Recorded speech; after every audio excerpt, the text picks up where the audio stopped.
ní kan láwọn electrical guys wà gan sìn ní àmà. Mo sì ń record.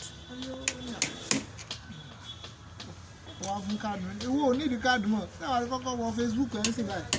Kàtí òkòkò rí mi jẹ́ tó ń ṣe. Mo ló dáná ìgbìlọ̀ fẹ́ kí èmi gbé ti Facebook báyìí. Ṣé rìn kiri ní kí èmi gbé ti Facebook? On my own Facebook. Although mo ti improve lórí kíní page kíní mi. Advert page kí ló lóko page mi. Tó máa ń gbé recording sí. Máa ń gbé kọ̀ọ̀kan sí mi. Máa ń lò fún YouTube náà. So I will show it like this. So I will not straight down. Lọ́dún bá ti lè screw ẹ̀ tán, kò ní farm, á dẹ̀ sí. So that it will be firm.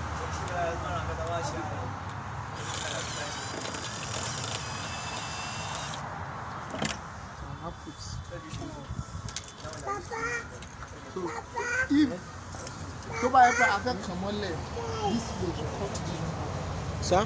tó yẹ pé a fẹ́ kàn mọ́lẹ̀ tó yẹ pé we want to nail it to the wall a máa cut the hole so wáyà á lè kọjá mi nígbà á lè farm but so tó yẹ pé a fẹ́ gbé gba abẹ́ adapting box ni after this now use this to set it ẹ put it back so àwa máa fọ́ de ìyókù tá a bá fi drilling machine de ó máa yọ bolobolo ni it's not the fan. So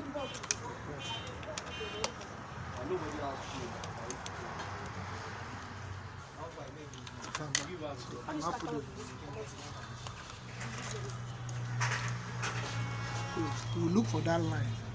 Until line is a paddy.